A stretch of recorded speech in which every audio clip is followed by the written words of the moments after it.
बहुत समय पहले की बात है। काशी नगरी में एक संत महात्मा रहते थे।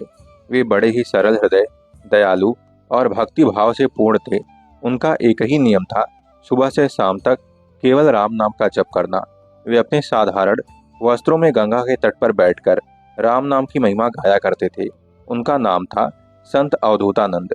उनकी ख्याति दूर दूर तक फैली हुई थी। लोग उनके पास आकर अपने दुख सुख बांटते और वे केवल एक ही उत्तर देते, राम नाम का जप करो, तुम्हारे सारे कष्ट मिट जाएंगे। काशी के राजा को संत अवधूतानंद की महिमा के विषय में ज्ञात हुआ। वे भी भक्तिपूर्ण हृदय के स्वामी थे, किंतु वे इस बात को लेकर संशय में थे कि क्या केवल राम नाम जपने से ही सब संकट टल जाते हैं। क्या यह संभव है कि मात्र 2 अक्षरों का उच्चारण जीवन को धन्य कर सकता है। एक दिन राजा ने संत को अपने राजमहल में बुलवाया। संत ने विनम्रता से आग्रह किया कि वे राजमहल नहीं आएंगे। यदि राजा को कुछ पूछना हो तो वे स्वयं गंगा तट पर आकर मिल सकते हैं। राजा ने इस विनम्रता को स्वीकार किया और अगले ही दिन गंगा किनारे संत अवधूतानंद के पास पहुंचे। राजा ने प्रणाम किया और पूछा, गुरुदेव, मैं आपसे एक जिज्ञासा का समाधान चाहता हूँ।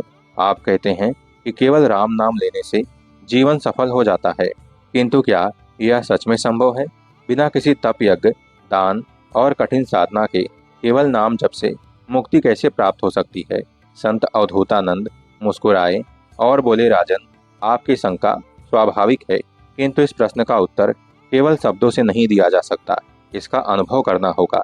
राजा ने सिर झुका लिया और कहा, मैं आपके आदेश का पालन करने को तत्पर हूँ। संत ने राजा से कहा, आपको केवल 7 दिन तक राम नाम का निरंतर जप करना होगा। दिन रात सोते जागते, खाते पीते, चलते फिरते बस राम नाम का ही जप करना होगा। राजा सहमत हो गए और राजमहल लौटकर 7 दिन तक पूरी श्रद्धा से राम नाम का जप करने लगे।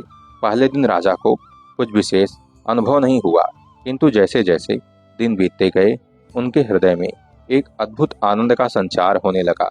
उन्हें अपने भीतर एक दिव्य ऊर्जा का अनुभव होने लगा। 7वें दिन जब वे फिर से संत अवधूतानंद के पास पहुंचे तो उनकी आंखों में प्रेमाश्रु थे। उन्होंने संत के चरणों में गिरकर कहा, गुरुदेव, अब मुझे कोई संदेह नहीं है। राम नाम केवल शब्द नहीं बल्कि स्वयं भगवान का स्वरूप है। इसके जप से मन शांत और आत्मा निर्मल हो जाती है। मुझे ऐसा अनुभव हो रहा है मानो मेरे भीतर का समस्त अंधकार समाप्त हो गया हो। संत मुस्कुराए और बोले, राजन, यही राम नाम की महिमा है। इस संसार में ज्ञान, योग, तप, यज्ञ, हवन और दान सभी तभी तक सार्थक होते हैं जब तक उनका आधार भक्ति हो, किंतु यदि केवल भक्ति के साथ राम नाम जपा जाए तो यह स्वयं ही सारे पुण्यों का फल देने में समर्थ है। राजा ने संकल्प लिया कि अपने पूरे राज्य में राम नाम के जप की महिमा का प्रचार करेंगे। उन्होंने मंदिरों में राम नाम का अखंड संकीर्तन प्रारंभ करवाया और स्वयं भी प्रतिदिन राम नाम का जप करने लगे। उनके राज्य में सुख, शांति और समृद्धि का संचार होने लगा। समय बीतता गया और राजा धीरे धीरे सांसारिक मोह से मुक्त होते गए। उन्होंने अपना राज्य अपने पुत्र को सौंपकर स्वयं संत अवधूतानंद के साथ गंगा तट पर जाकर तपस्या में लीन हो गए। अंततः राम नाम के निरंतर जप से वे स्वयं परम धाम को प्राप्त हुए। इस प्रकार राम नाम की महिमा केवल कथा कहानी नहीं बल्कि अनुभव की सच्चाई है। यह नाम स्वयं भगवान के समान शक्तिशाली है, जो साधक को भवसागर से पार कराने में पूर्ण समर्थ है। जय सिया राम।